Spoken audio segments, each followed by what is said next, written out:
The crater. From the perspective of the desolate, unprotected surface of the field, the location nicknamed the crater looks heavenly, a giant cylinder bored vertically into the ground like a storm drain, promising warmth, refuge from exposure, and a moment of respite from whatever prowls through the fog above. Who could possibly have predicted that it would soon reveal itself to be a perilous descent into horrors untold? A plunging central drop of stomach-churning depth crisscrossed with suspended walkways, the crater's outer walls are woven with hallways. The narrow bore and 360-degree ribbed surfaces make crater spelunking feel like journeys through tracheas and esophagi. Egg sac windows are spread throughout the structure, pockmarking the circumference at heights of pleasing irregularity. Blighted surfaces are designed with extraordinary detail. Chitinous columns buttress the curved walls like the legs of cyclopean locusts, but tibia angled to offer no purchase for would-be boulderers seeking escape, and sharpened unguis plunge deep into the standing fluid.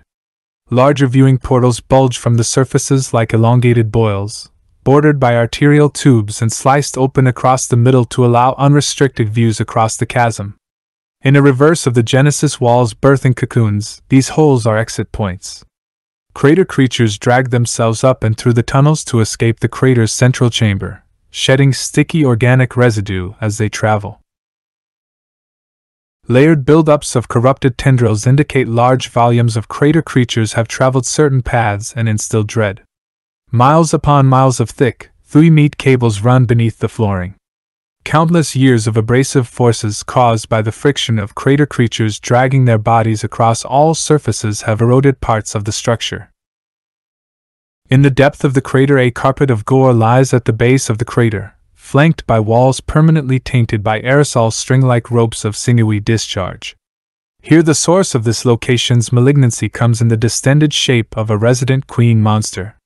The inner chamber of the hollow crater queen bed is caked with suffocating clods of afterbirth and cords of flesh scraped from newborn spawn.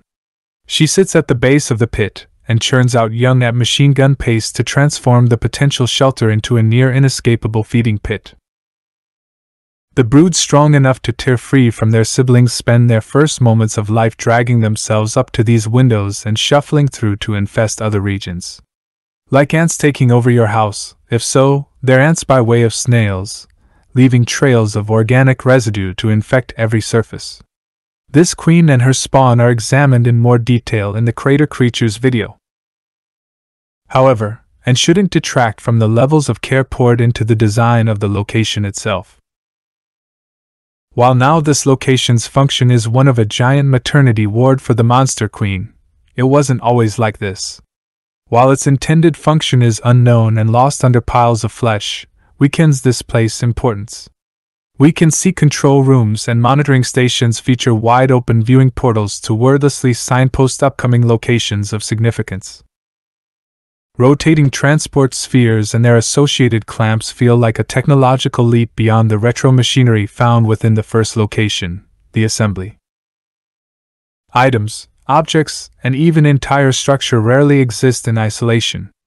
Nearly everything is linked to everything else either through its housing or via thick tubes, creating an enormous organic network of power and data. A consistent rule across Scorn's structural design philosophies is one of hard surfaces encasing organic matter. Common Western architecture is often predicated upon the ideas of solid, load-bearing material, brick or stone, being covered and coated in paint or in softer, more aesthetically pleasing materials. Ironically, like the human body, a hard skeletal structure of bone, wrapped in softer, more appealing casing. In Scorn, the inverse applied. Embankments of organs and cartilage form the bulk of a structure's strength, with the outer casing serving to just regulate its shape like an exoskeleton. So it is that huge columns outwardly feature more mechanical and industrial components, and hard flooring acts like upturned steel cable trays to keep thick foundational cylinders of muscular cabling in check, but more biological characteristics reveal themselves as you search beneath the surface and delve into passages. Here you find inner walls that could be mistaken for racks of ribs freshly carved from giant beasts. Hallway traversals can feel like live-action gastroscopies.